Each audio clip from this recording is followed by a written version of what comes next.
What up, everybody? We got a great show tonight, man. I got a friend of mine, Andrew. He's on the left.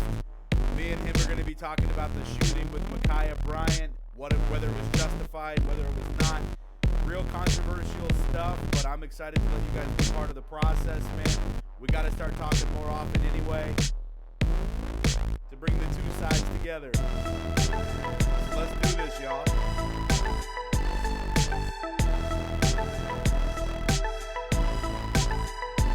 Jam.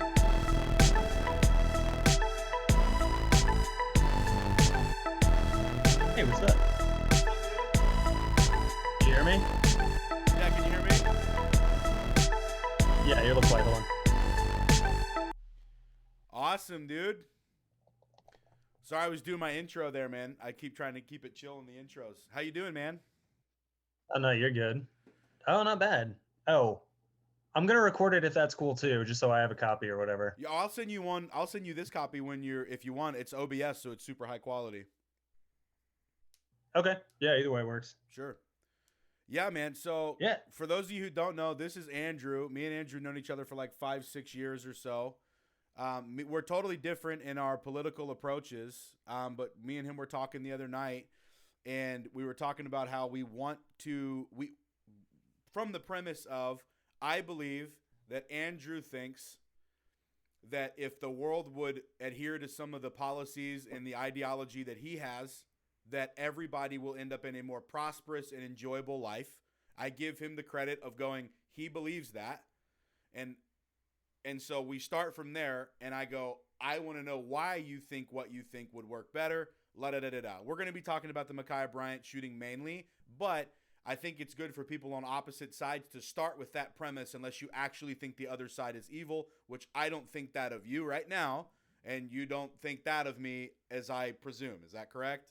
Right, yeah, we had that good talk, like, what was it, Thursday night or whatever, and we both kind of came to the same conclusion of, like, pretty much like what you just said about me is, like, if you think that I think that I'm making the world a better place with my ideals, and I think that of you, too. I think that that's your end goal there as well. So yeah. Yeah, man, definitely. Well, so what made you, we'll start with just this. What turned you into what most people would call a lefty or a liberal? Where do you position yourself? Are you anarchist? Are you left wing? What would you say that you are? I'll let you say. Yeah, I would say I'm left wing for sure. I don't know if I'm quite an anarchist. I need to do a little bit more research on. There's a lot of nuance as far as anarchists. There's even some overlap with like libertarians, like which some people wouldn't believe, but there is. I usually just call myself a leftist or a democratic socialist. And what led me to that? I don't know. I mean, I guess I've always been like growing up. Both my parents were Democrats, so they were a little bit more, slightly left of center, and that was the Democrats in like the '90s too. So you have to imagine that, but. I guess I grew up a little bit left of center, and then just kind of went to school up in Boston, and then I went to France for a little bit to like teach and learn and travel and stuff.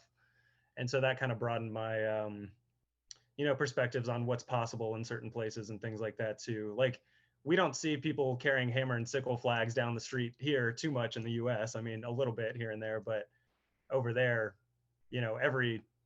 every protest was pretty much, you'd see a lot of that. So I'm not quite there for the record, but well, that's good. Yeah, I don't know. I guess just like going to different places, seeing different things, seeing how different people live, kind of broadened my horizons on what I thought was possible anyway, and what I think is kind of just a better way to live. Okay, sure. Yeah, I wasn't really political at all, as you remember, until it came to Trump.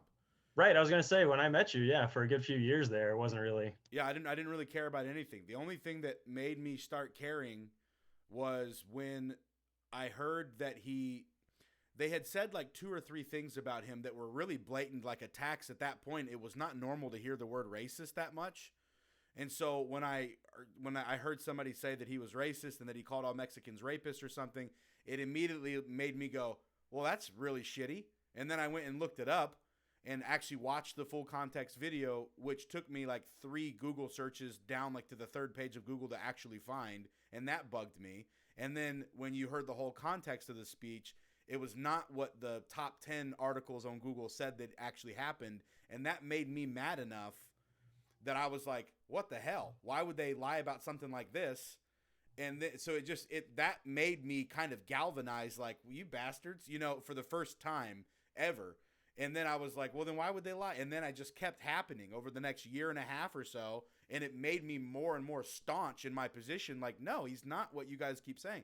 So that's kind of how I got into politics. So you kind of had your experience abroad, and which kind of made you see more. My experience was more so like I kind of was forced into it because I'm not going to not have an opinion about something.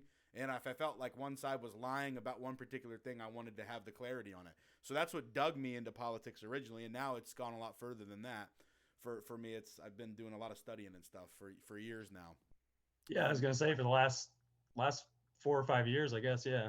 Yeah, it definitely radicalized me to the point where I'm like, we should be talking about this. I'm not like radical and advocating for violence and shit, but I just mean. No, I know what you mean though, and and I know you have more to say on that too. But just to jump in really quick here, like I think the last 4 years did radicalize a lot of people in opposite directions. Sure. Which is part of how we've gotten to where we are now. So it's moved me left for sure, even though I started left, and it's moved you right, even though you started right. Or I mean, I'm putting words in your mouth at that point, but I think it has definitely moved people toward corners. Sure. Yeah, there's not really there's not a centralist because, well, it's not really possible, like with some of the ideology that I feel like is coming from one, like the worst thing we'll call people on the left. And when I say will, I don't mean me, because I try to let everybody be who they are. And I want to hear why you think what you think. I don't just think you're a libtard or whatever. I want to know why you think what you think, but I don't ever intentionally call you evil. I'm like, well, no, they think what's there, but that I don't feel like I hear that from the left as much. I think the word Nazi gets thrown around about as much as asshole gets thrown around now, and it's kind of like, all right, so did all the population become Nazis in 2015, right when Trump announced did 80% of the Republican Party just decide that they were Nazis and no longer had black friends and didn't say nice things about black people ever again? Or is this a little far-fetched, and it's like, so anyway, you get it. But yeah, so anyway, what we wanted to talk about tonight was the Makiyah Bryant shooting. And because obviously these situations keep causing the same rift to occur, where it's like there's two separate ideas about what's happened and about what's justified or not justified. And so when we were talking on the phone, or I think it was text, you said that you don't think it was justified for a couple different reasons. So you said several, actually, was the word. So I want to hear what you think happened first. If you can summarize what happened, and then tell me what you think should have happened, or however you want to say it is. But tell me what happened first. Tell the audience what happened first, I guess, is best to say. Okay. Yeah, I mean, I assume most of the people that are watching this have probably seen the videos, or at least done a little bit of their own kind of research on the topic. But yeah, I guess to sum up the video that I've seen anyway is the body cam one. And it's an officer who gets out of a car. He's pulled up. I think he was called about 6 minutes prior, something like that. He pulls up to the location. He sees a girl with a knife going for several different girls. I think at one point, one girl gets pushed to the ground. And then from what I see, or from what I remember anyway, he kind of fires 4 shots directly in the general torso area of her. And she drops. And then, there's a bunch of screaming and crying and people running around. That's what I saw, or that's what the footage showed me. And then as far as what do I think should have happened, I mean, I suspect this will be the bulk of what we go into, because there's a few different things, like I told you. But I just, it's hard to see videos like that, and then see videos of like white males coming at cops with like butcher knives and things like that, and just being taken down with a tackle. It's hard to reconcile those two things, because I don't know if like a lot of people in your sphere would have seen this week, because you see a lot of what you follow, which reinforces, like I said, which reinforces you to your side. Yeah, the echo chambers. Yeah, exactly. But a lot of what I saw this week on like Instagram and TikTok and things like that were just a bunch. There, well, about 3 or 4 different videos of white guys coming at cops, not at a third party, with knives and just being wrestled down and or tased and taken down that way. So I guess like I said, it's hard for me to reconcile those two incidents happening because the guys are coming directly at the cops with the knives. She was coming at a third party. I'm not going to say that it wasn't intent to kill. Like I don't think we would disagree on that. Um, but it's difficult to see the two different ways that it's handled, I guess. So what I would like to see is some de-escalation, to put it simply, and I'm sure we'll go more into what that means, etc. Sure. Okay. So, and also your camera keeps shaking because I think your knees are Oh, I'm shaking. sorry, dude. I'm on my bed. My roommate's like got the living room for the night, so I'm just trying to I'm Make it trying happy. to Yeah, that's all right. No keep it worries. steady. Well, so I think first thing is that um she was in her house. She comes out of her house with a knife. The police don't know who called them. They don't have an idea of who it is at this particular time when the shooting takes place. Mm-hmm. She comes out of the house, proceeds to go after the girl in black, and then stands up as the officer's telling her, no, stop. And then she turns around and charges the girl with the poodle or the little Chihuahua dog in the pink. She's holding a Chihuahua, and she goes up back against the car, and you see Makiyah with the knife here and then here, and then that's when she gets shot right then 4 times. Surprisingly good accuracy from the officer, if I can be honest. That was kind of spectacular that he didn't hit somebody else. To be fair, right, just which is going to be one of my points, but yeah. Yeah, so eliminating the threat of lethal intent, which is what a knife is considered within a certain amount of radius, if it's even within 38 feet. In some states, it's like, in fact, if somebody gets out of a car 300 yards from you with a baseball bat and says, I'm going to kill you, in a lot of states, you can shoot them right then because of the threat. But so he Which I think we need to threat. look at that too, but yeah. Yeah, so he eliminated the threat to that girl's life and saved, potentially, the girl in pink's life, which was another black girl. So I look at that and I go, officer did his job. For the record, if somebody's ever coming at me with a knife, please shoot them. But I don't want to compare it with the white stuff yet. So let's just talk about this incident, and then we'll compare this incident to other incidences. Okay. Other incidents. Yeah. So yeah, a couple things that I think could have happened, even just in the vacuum, without context or whatever, or without that context, I should say. There's non-lethal means for a reason. There are tasers, and I know those are less accurate. They're a little bit harder. They may not take down a perp every time on the first time. Like, I've done the research on that. I know how that works. But do I think it should be an earlier resort? Yes.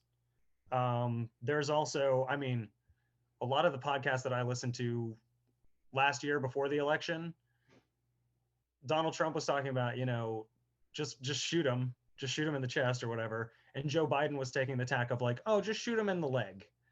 And so a lot of us on the left were saying like, I guess we got to vote for shoot him in the leg guy, even though we don't want to. But out of those two options. So anyway, I'm saying, especially if the officer has as good of precision as you just said, and we saw on the tape, I don't see why less lethal force couldn't have been used to incapacitate her, but not kill her. So the easy answer to that is that officers and military are all trained to shoot something very specific whenever there's a lethal threat, and that's torso. Every time, torso, hips, and basically they say neck because they know that you'll probably shoot them in the face if you mean to say neck. So it's this range right here because that's how you stop a human being from killing immediately. It's what makes your bullets actually stop them. Also, limbs are significantly more difficult to shoot because they move. Oh yeah, I'm not arguing that. Whereas torsos don't move as much, limbs do, which is why the officer didn't shoot her in the limbs, and why almost no officers ever shoot people in the limbs, is because it's not actually. And not only that, there's countless stories of of burglars and robbers being shot 18 times and still killing a family afterwards. And then the police show up 20 minutes later and the dude's still alive. So that's why it's shoot to end the threat until the threat's done. And 4, I'm going to be honest, was a low amount comparatively to what has been done in other similar You think circumstances. 4 was a low amount, really? Yeah, especially with adrenaline. Have you been shooting before? Yeah. Yeah, so when you're shooting and you have one mag with 13 rounds, 19 rounds, whatever it is, you go through a mag so fast. If you're ever in a real like scenario with like you're trying to do quick shooting and things, Oh no, it's time, easy to yeah, pop, pop, pop, completely pop. empty I one and mean, not that's even nothing. realize. Yeah. But yeah, so obviously, I think if there was an ideal world where you could shoot her with something that's guaranteed to do as much of a bullet does as far as stopping her right away, then I would say wonderful. But if I was the girl in pink, I would say, you son of a bitch, you better not do that. End the threat because I want to be here tomorrow. Mm-hmm. Just because the chances, like, I don't want you to try to be kind to the person who has murderous intent for me, as far as you know, because you're trying to take them down. They're actively in the act of attempting to murder me. Please stop them. Sure. And so anyway. Well, I mean, I don't necessarily disagree with any of that. I just, the way that I would say it All right, is well, good. yeah, I mean, I think we need to have better and different training so that that isn't the first case. The lethal isn't the first case scenario that we go to. Like we train our cops for, I think, an average of like 19 weeks. Yeah, it's shit. And we also train them that to kill is not that big of a deal. It's something that you're going to have to do. And we pretty much prep them for it specifically. In other countries, they go through like 3 years or so of police training. And that gives them more time to focus on measures that may not have to kill. And even in countries where they have guns, where police have guns, and in countries where police aren't armed, they still go through about, I think I have a note, but like, yeah, about 3 years in most European countries, which gives them time for a lot of like protection training. Whereas here we have 19 weeks on average. And most of that training is spent on, you are going to get killed. Here's how to fight back. So I think we need to just change that culture for one. And I mean, just going back, I don't necessarily agree that, like you said, I mean, his grouping and his accuracy and everything, he could have hit her in the legs if he wanted to. Now, is that foolproof? No, you could hit a femoral artery, obviously. Well, yeah, and if But, you imagine he shot her in the legs and then she kept using her perfectly good hands to stab the chick in the throat. sure, but I don't think right. You obviously can definitely, absolutely get killed from getting stabbed, but is that a Yes, it's actually surefire thing? yes. It's if you ask anybody that's been in combat, all of them say knives are more deadly than pistols within 5 feet. All of them, Sure. because you can drag and you can actually hit arteries with sweeps rather than with one little dot going into them. So it makes it really easy to bleed out quickly. You can, as a trained fighter. Do you think a 16-year-old girl is Well, equivalent to that, though? okay, I mean, I so think we're talking about apples and 16-year-old oranges girl, here. but I'm not gonna lie, I feel like she could out wrestle me, that girl. But either way, I'm not even going to touch that one. yeah, well, she could definitely beat you up. That chick, she was beefy, dude. Well, so here's what I'm saying though. So when I'm talking about military training, they aren't like the other militaries that we go up against aren't super trained. Like the people that we were fighting in Afghanistan, Iraq, a lot of them don't go through years and years and years of training. A lot of them are quick recruits. A lot of them actually came from other countries to go there. A lot of them don't even have formal training. When you watch a lot of the videos behind the scenes. Well, so anyway, nonetheless, knives are more lethal technically within 5 feet than pistols are because of just the lethality of a blade entering to your body. It can easily do more damage than bullets do. Sure. Or a bullet can do. I just think this officer was basically giving himself 100% chance of killing this girl, whereas there was like a maybe 50% chance that the girl getting the knife swung at her would have died. So I don't know. I feel like we're now taking fatalities from like a 50% chance to 100% chance. Well, whenever you raise It's a your different arm to person. murder, if you ever raise a hand to murder another person in front of somebody, you are putting yourself in a position that you can be killed and it not be a weird thing that occurred. I mean, is it not a weird thing? I mean, the fact that we're talking about it. Well, the reason we're talking about it is because it got politicized. But like, if any other person would have done the exact same thing in the exact same scenario, they would have been hailed as a hero. Oh my God, thank you for saving XYZ. Now you can You put mean it's like a bystander that rolled up or something instead of a police officer, yeah, or yeah, like one of the parents or absolutely. something? Screw a Yeah. police officer. If it was me and I saw this in a supermarket with two Asian people, with two white people, with two black people, people would be like, man, oh my God, I'm glad you were here. Thank you. That guy almost killed me. That girl almost killed me. That would have been the end of the story, and it would have been like, oh, cool. Actually, you never would have heard about it because they never praise anybody that does anything good with a gun ever. So, so yeah. All right. Well, agree to disagree on that one. Again, I just like to sum it up. I guess I just think that less lethal force could have been used. Okay, well, so let's say this. He did what he was trained to do and what we have a standard for police officers to do in the Sure. United Yeah, States. and I think that's part of the problem as well. Yeah. Right. Okay, well, so then we can say, according to the justice system and according to what people should or should not be outraged about, he acted in the appropriate manner that he was trained to do, and that it wasn't murder on his side. But that's what a lot of us on the left are saying is if he did act in the way that he was trained to do, that he was supposed to do, then that's the problem. It's in other words, it's a bigger problem than this one officer. Okay. Because I do think it's a bigger problem than this one officer. I don't even really. Do I blame him? Yeah, a little bit. But like, it's. I mean, you're not wrong in that he did what he was trained to do. I just think that that's part of the problem. I mean, even the defense tried to say in Chauvin's case that he was trained to do it, or that he did what he was trained to do. Now, the cops that came in as witnesses said, no, that absolutely wasn't what he's trained to do. And you can decide, who and what to believe on that. But well, in this particular scenario, because I don't want to cross reference yet. In this particular scenario, he was absolutely justified. And had this story come out 6 years ago, everybody would have gone, "Oh, good job, officer. Is the girl safe? The girl in the pink, is she doing okay? Okay, good." That would have been the end of it, and we wouldn't have heard another word about it because that makes sense. And if I saved you from someone trying to stab you in the throat, I guarantee you the conversation that me and you had right afterwards would not be, you had to shoot her? You would have been like, bro, oh my God, I can't even think. I'm going to call my parents right now and tell them I'm happy to be alive. Yeah, maybe. Didn't those girls know each other? Weren't they friends or something? I don't know. But either way, we're saying unrelated scenario because the cop only knows what the cop knows at that moment. Mm-hmm. So we're still talking about was that particular part justified? And I think that any rational person who's looking at it would go, yeah. But do we wish less people died? Yes. Why would I want more people to die? As a conservative, I want less people. I want less humans to die, period. That's a generally good goal. I want less human beings to die. So therefore, what could have been done in this scenario to have less humans die?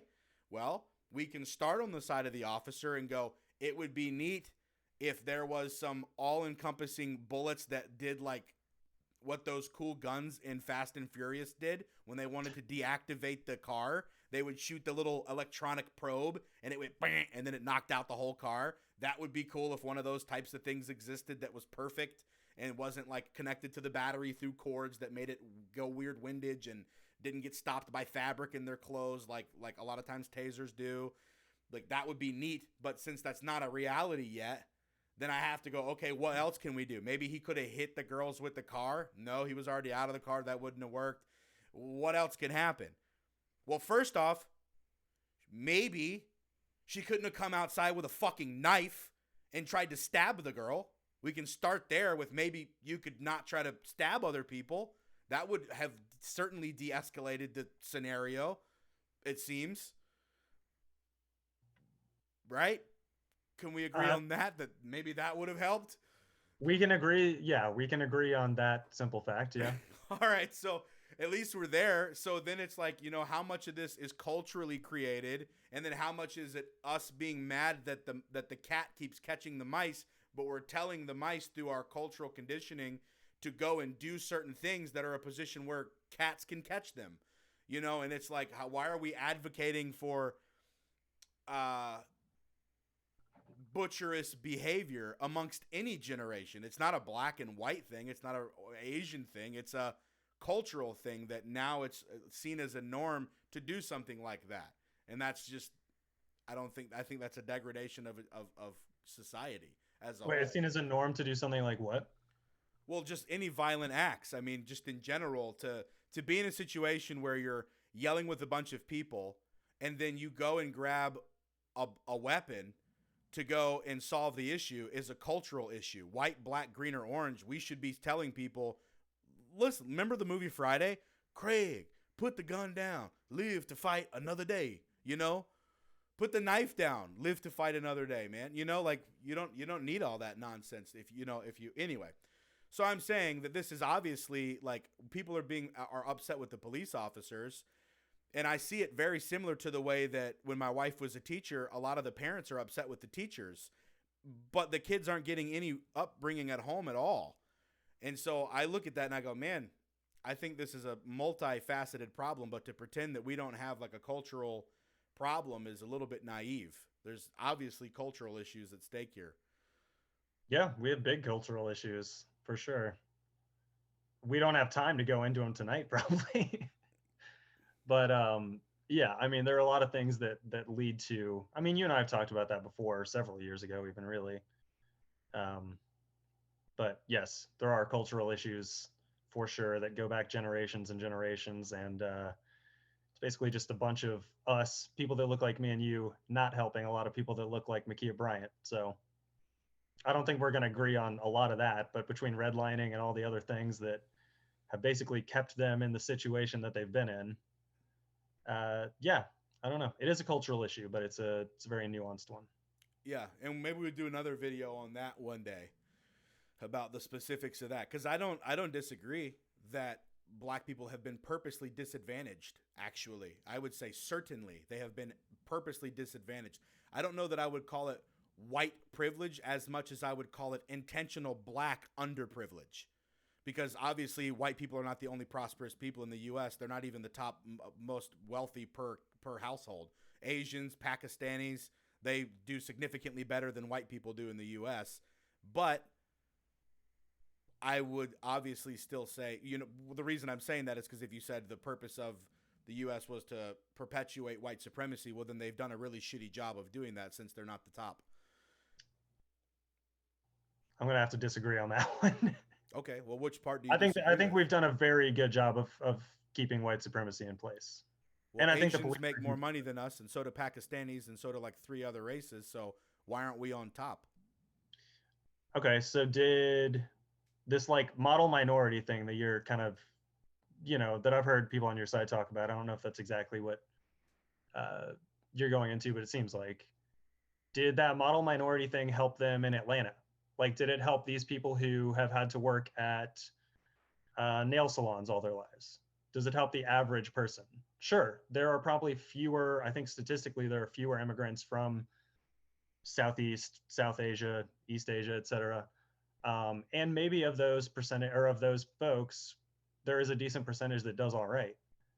But I don't think that's due to the system necessarily letting them do all right. I think a lot of them get degrees in their home countries and then they come here and then they're a surgeon or whatever. If they're still allowed to. If the system didn't let them do all right, why would they move to this system to be disadvantaged? I mean, there are a lot of refugee situations where you would move out of somewhere that you're doing worse. I'm not saying they do worse here. Yeah, they certainly don't. They kick our ass. I don't know about that. I mean, I know the statistics that you're looking at because I've looked at them too. Yeah, they make more money than us. I mean, I don't know if there's another way to generate. I mean, so everything that you can say that's true about white privilege is equally true almost entirely about Asian privilege. It's more likely to come from a 2-parent household, check. More likely to have successful parents that are making significantly more money than average people in your country, check. More likely to be less suspected of a crime, check. More likely to get married before they have children, check.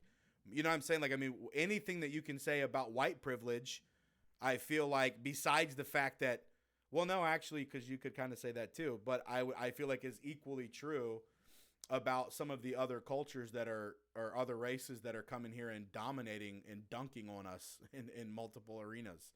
I have a hard time thinking they're dunking on us in any arena. Well, I mean, like one you have to think specifically in familial wealth, they're like their per income is real. It's almost, I believe, not double, but it's like 35 to 45% more per It could be. per whatever. Yeah, the viewers can look that up. I don't know those numbers off the top of my head, obviously, but I just think that you have to take into account like the immigrants that from that part of the world, especially since it is literally on the other side of the globe. You have to think about the ones of them that are able to come here are the ones that are able to afford it in the first place and are therefore probably just a little bit better off when they get here and probably do have maybe some sort of they may have family that immigrated before they did or whatever, and they can form a community with them and everything. But I just think like white is pretty much, I mean, I don't think it's crazy to say white is almost like the default in this country, right? Like, I mean, when you think of an average American, you probably think of like a white guy or a white family or whatever. So there's a lot of us. Whereas you have Asian Americans from different parts of Asia, the ones that can afford to immigrate to here, whatever it is, are already a little bit better off and probably have a little bit of a safety net already set up. And so they can kind of, I don't know, they're not starting at zero, in other words. Okay. Yeah, but so I mean, I'm not seeing how this is I'm not seeing how white privilege is still such a pervasive benefit to white people. I guess so you said that they have it better, or I'm paraphrasing you.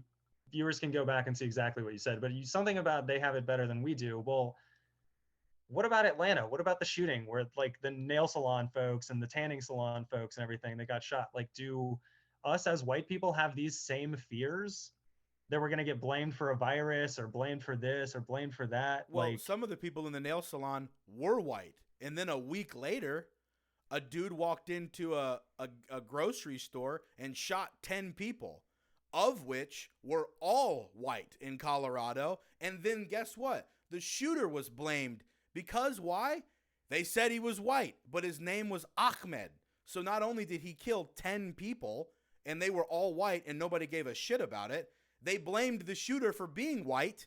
And then they said, oh, never mind. They didn't even put this out, but the dude's name was Ahmed. He was not a traditional white fellow, even though put out his name and stuff.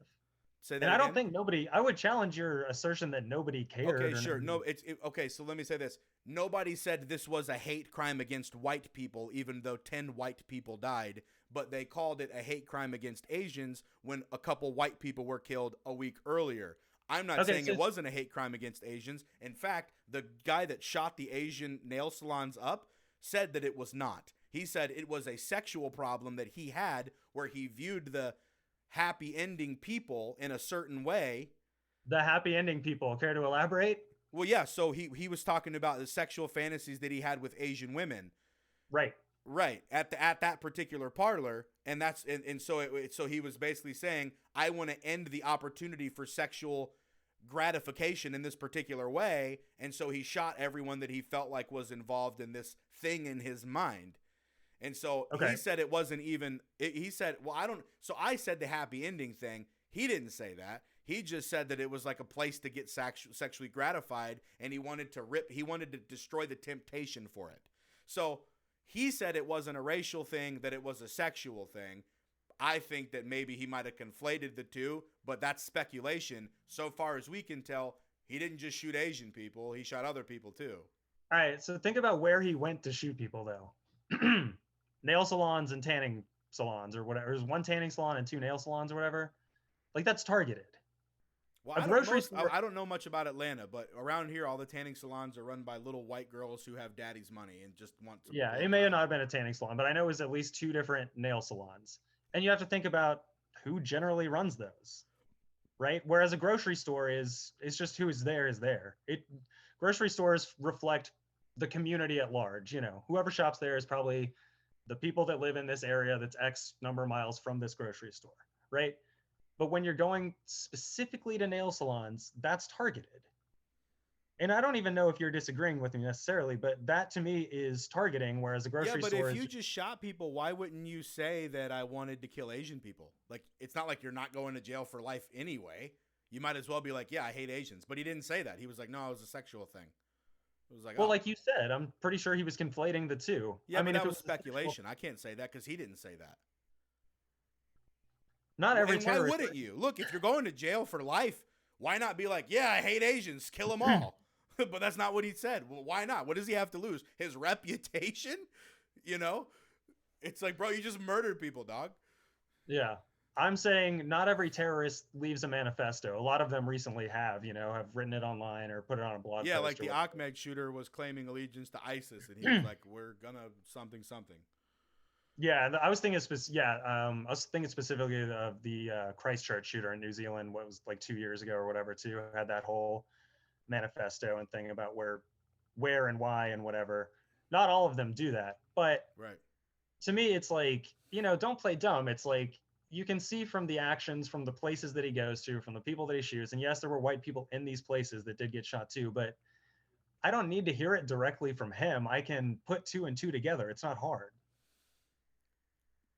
I don't go the extra mile with you there. More like some Asian people were killed, yes, but why would you not say that I dislike Asian people if it was about Asian people? He said it was because it was a sexual temptation placed to him.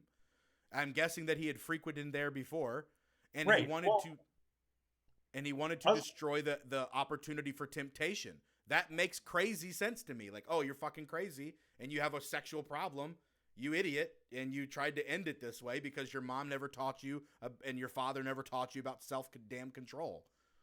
okay. I'll put it like this: if I knew I were going to court, like this guy is, since again he got taken in alive, um, I would probably say something like that too. I would say, no, it's not a race thing.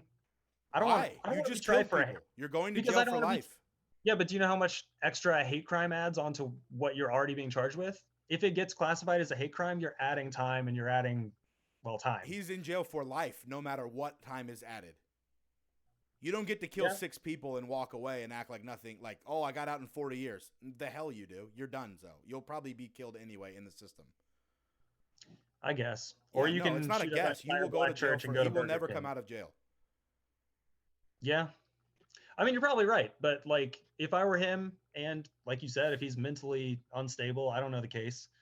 Um, I don't know. I probably wouldn't come out and say it either.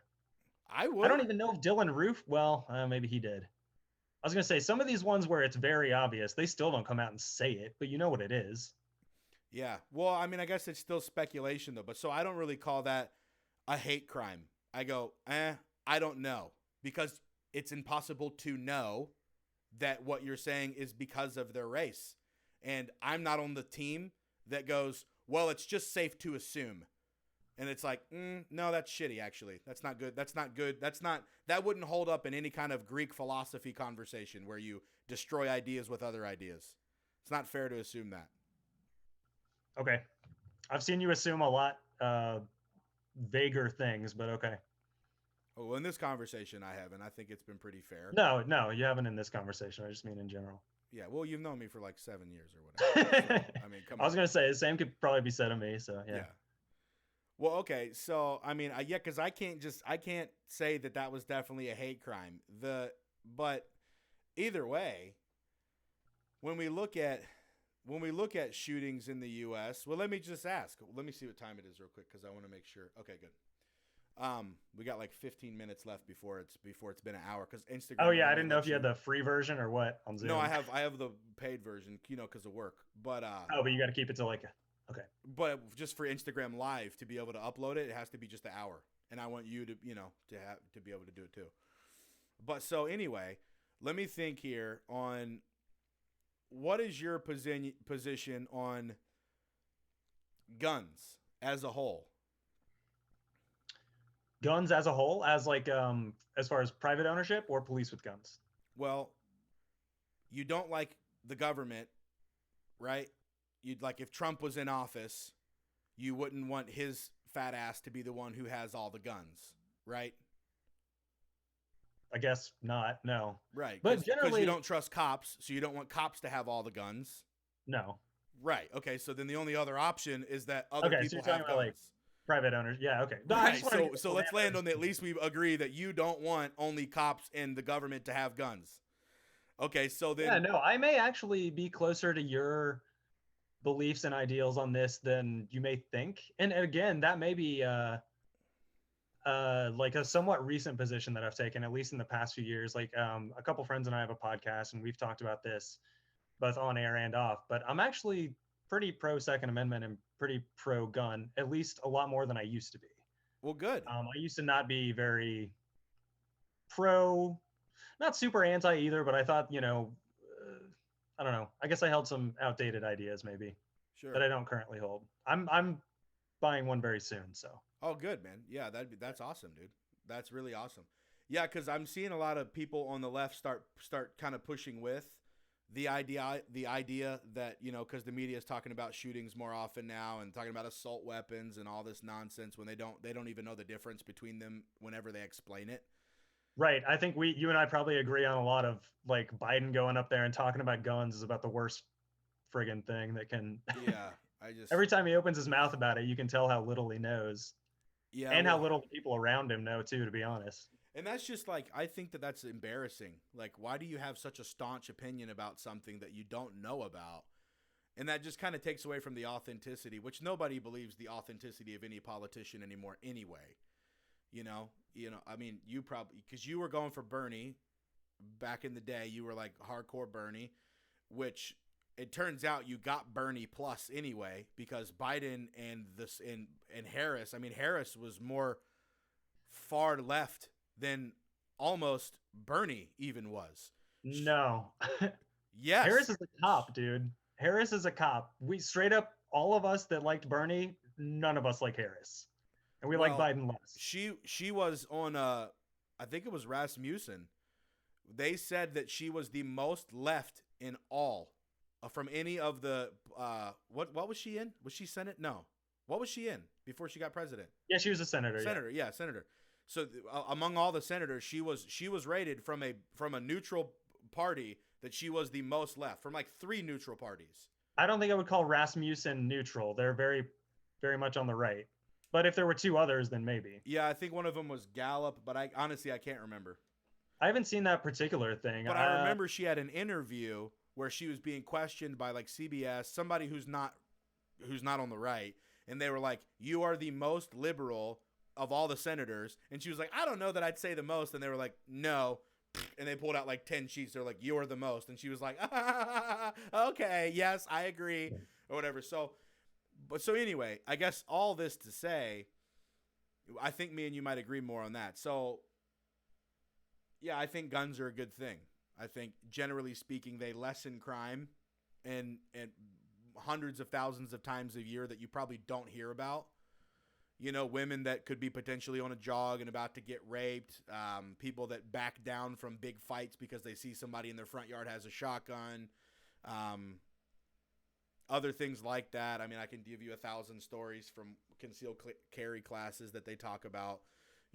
But I mean, okay, well, so it sounds like we probably agree on a lot of that. I mean, we probably agree more than we disagree. I'm probably not like quite where you are on it, exactly. But So what do I is the agree that biggest thing that you think me and you disagree about?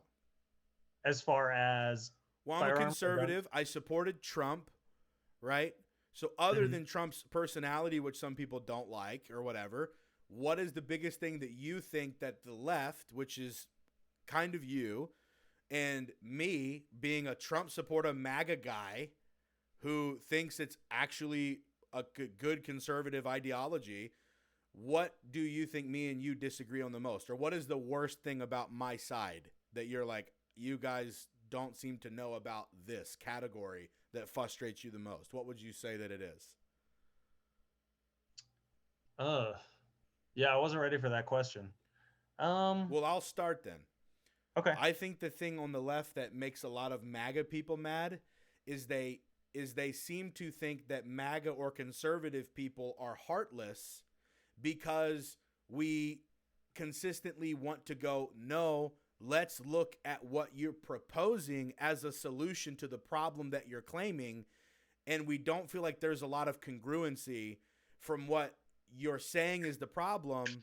We feel like there's a lack of like moral fiber to kind of take responsibility on the side of, of where culture should step up and kind of make people behave better to some degree.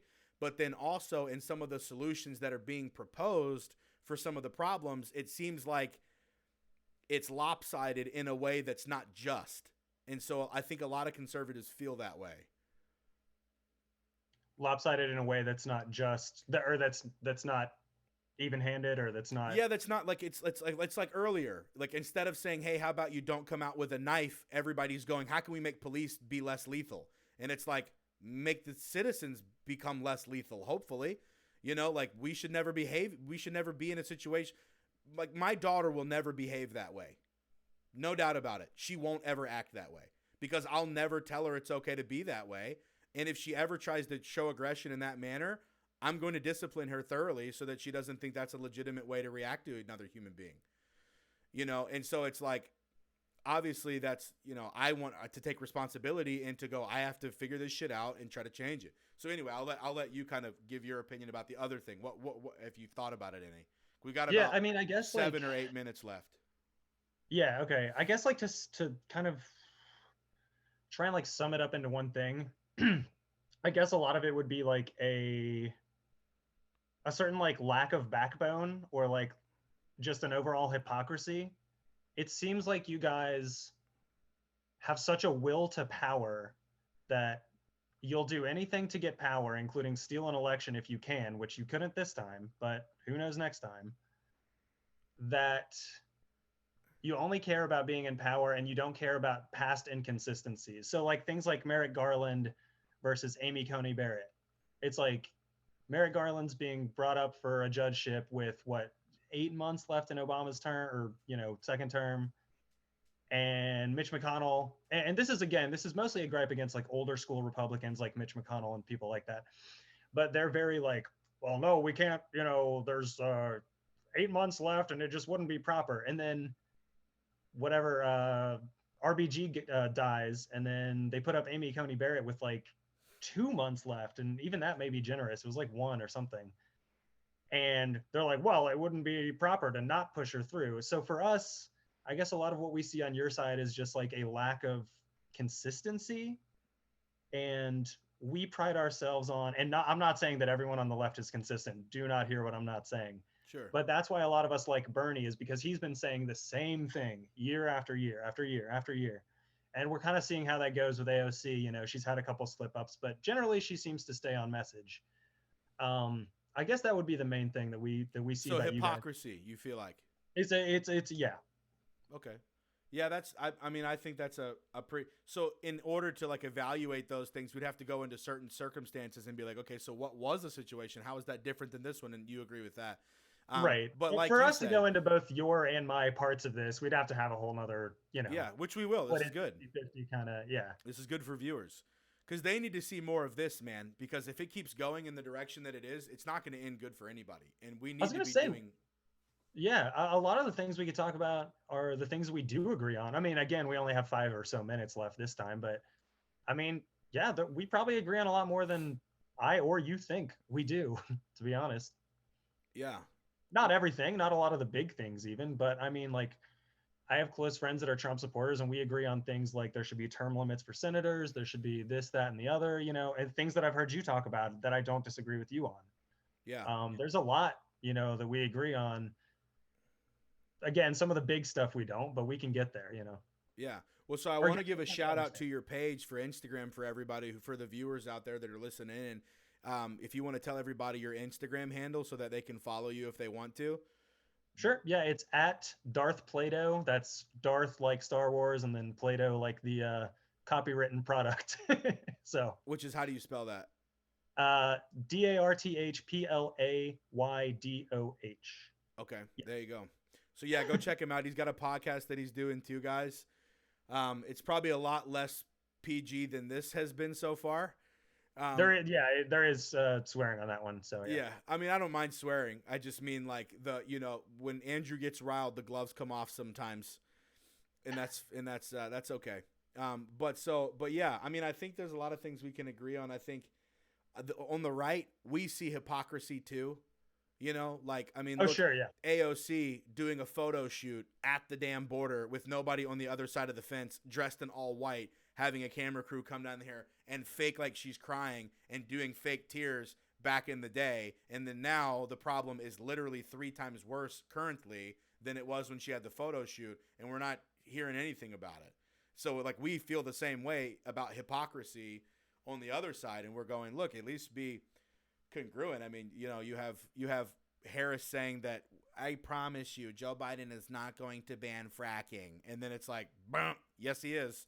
You know, in the debate with Trump, where he literally says he's going to do it, and it's like, why weren't they on the same page about this? And I mean, I can go through 100 examples because I look at them all the time. I have no. I was just gonna. I know we're running out of time, but as a DSA member, I don't have a lot of patience for a lot of these Democrats either.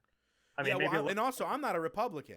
I don't care about Mitch McConnell. I don't like Marco Rubio. I didn't even like Ted Cruz. I liked Ben Carson because I heard him talk at my brother's graduation. And then when Ben Carson dropped out, my friend was like, have you thought about Trump? And I was like, no, let me think about him. And then they started lying about him. And I was like, you bastards. And then I started taking his side because I realized a lot of lies happened. And then it drugged me into it. And I watched Trump obliterate all the Republicans too. And I was like, go get them, bro. They haven't been doing shit. Yeah.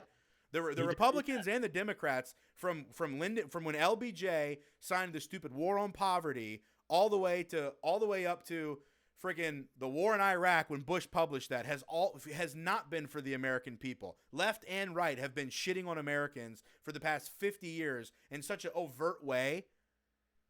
And it just pisses me the hell off, dude. And that's the thing. When me and you were talking, it was like, I'm getting sick of the people behind the scenes that are pulling all these damn strings and taking all of our taxpayer money to fund shit that has nothing to do with actually helping human beings. It's all freaking special interest and shit with these corporations, which the Republicans have helped bring that pony in. Yeah, they've been the corporatist party for longer, but there's definitely some heavy hitter corporatist Democrats too. So, especially now with big tech, man. Amazon, I mean, listen, China, YouTube, Google, Facebook, Twitter, you name it, Amazon, NBA, NFL, MLB, Hollywood, freaking the DNC, you name it. They all have the exact same ideology somehow with BLM and with what a lot of Chinese propaganda is saying. I don't know how that happened. I want to know where that meeting took place because I never saw that meeting happen, but they all seem to agree on everything. Anyway, I'll shut up. But yeah, dude, I think we should do a part 2 sometime, man. So guys, I'll be keeping y'all updated about what's going to be happening next for a part 2. And Andrew, thanks for coming on, man. This is fun. Yeah. Thanks for having me, man. Yeah, it's been good. Yeah, I like it. I'll play a little outro music. That's the way we do it. It's so loud? Is that your, Oh, nice. Here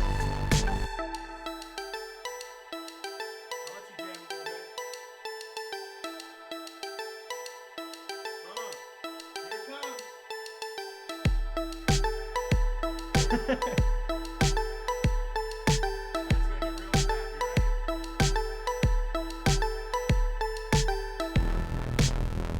Nice.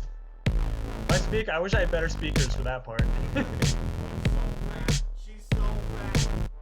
I was gonna say, I basically just heard you get quieter because it's like mixed up.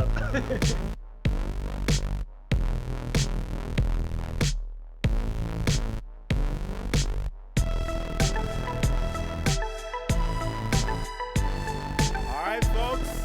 This was Left Meets the Right with Ross the Boss and Darth Play-Doh. Good to have you guys on tonight, man. God bless y'all. Have a good night. And Andrew, have a good night, buddy. You too, man. Take care.